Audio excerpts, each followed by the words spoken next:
Hello, welcome back. I'm Lori Williams, and today I want to talk to you about how to set yourself up for creating habits that are going to help you to be successful in pretty much anything that you do. You can apply this to goal setting. You can apply this to any area of your life. So ultimately, it comes down to it is when we're setting. I'm going to use goals as an example, but when we're setting goals for ourselves, we typically you will set this goal without a whole lot of thought to it, and that's probably the number one thing that people would do wrong as far as goal setting goes, because what I'm going to teach you about the habits that are connected to your goals, or to connect to the things that you want. It's more important to make sure that there's something like alignment, for an example, and that's actually the first thing I'm going to talk about, is to make sure that you're truly aligned with the goal itself. If you are trying to accomplish something because you think it's something that you should do, or it's maybe somebody else wants you to do it. I remember, this is going back quite a few years. I quit smoking quite a few years ago, but before I actually quit smoking, I had talked all the time about quitting smoking because I thought I should quit smoking. I should quit smoking for my kids. I should quit smoking for this reason and that reason. But the truth of it is it wasn't until I was actually ready, which when I was ready, that's when I became aligned with creating new habits that separated myself from smoking. Hence how I became a non smoker. So if you don't have aligned habits, you're not going to be successful. So that's definitely number one, is to make sure that what it is that you're going after is fully aligned with who you are and where you are now, not just something you think you should do. Number two is to have actionable steps. These habits that you create need to be actionable steps. So what can I do to bring me closer to my goal? If you are just basically going to wait and kind of see what the universe wants to throw at you, I mean, you can do that too, but it's going to happen better for you, easier for you, if you start taking actionable steps. Actionable steps look like breaking down whatever the goal is. So take your end goal and break it down into, what can I do today that's going to bring me one step closer to that. That becomes your actionable step. When you can say, okay, so say for losing weight, for an example, if I can commit just for today that I'm going to eat healthy, or if I'm going to commit just for today that I'm going to exercise or move my body in some way, shape, or form, that habit, and I do that like on repeat, it becomes a habit that on repeat will get me to that end goal.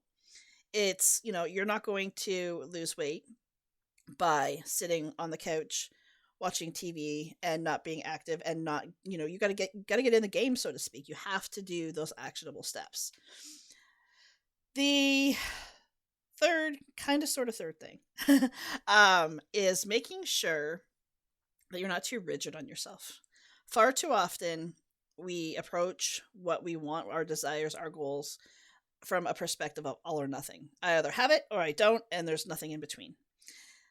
But it's, in actuality, it's the journey between where we are and where we want to be that is actually supposed to be the beautiful part of it.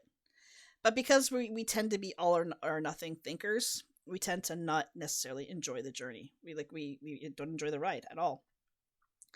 And we get very hard on ourselves, especially around, I'm going to use the example again of, like, eating healthy, losing weight, just getting yourself into a healthier physical body. If you eat, or if you have one bad day out of a whole week, you have one bad day, you can choose to look at it from the perspective of a complete derailment. I got to start all over tomorrow. Or you can look at it from the place of grace and compassion for yourself and be like, you know what? I messed up today. I messed up because, you need to know why you messed up, because if you know why you messed up, you might just be emotional. You might be hormonal. There might have been stuff going on outside of you that you let it in. You let it affect you. If you know why you allowed yourself to be derailed for that day, you can start to recognize your habits, or your patterns, I should say. Sorry, you can start to recognize your patterns around your own self-destructive behavior, your own self-sabotage, and things like that. So you can learn more about yourself by paying attention and looking at yourself through the lens of love and compassion, and being able to not be so rigid with your expectations of yourself. If you expect yourself to be perfect 100% of the time, I guarantee you're going to be disappointed. We are not created to be perfect, and realistically, what is perfection other than our own ideals? And if they're our own ideals, we can shift those ideals to come to be a little bit softer and a little bit more nurturing, rather than so harsh and so judgmental and so like final. So I definitely encourage you, while you're creating healthy habits for yourself in any area of your life, to make sure that you allow room for grace and compassion for yourself. You're going to screw up. It's called learning curves. You need them. It's part of the process. It doesn't mean a complete derailment. It really is that simple. And last but not least is be okay with changed plans. So this again can happen when you have more long-term goals or aspirations, and how you set it out today and what you think in your mind is going to happen, or the road that you think you're on. It could be in 6 months from now. It could be completely, all that can be completely null and void. None of what you set out to do today can be true for 6 months from now.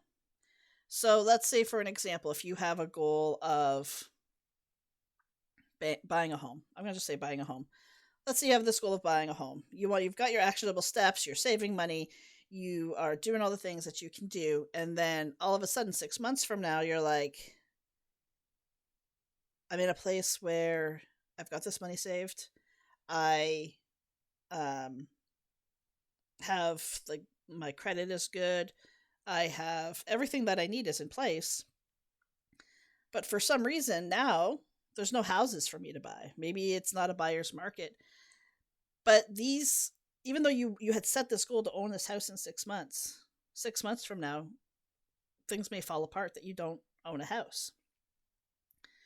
So you need to be okay with changed plans, because your plans, your own personal plans, your own personal habits and goals, they give you the motivation of something to work towards.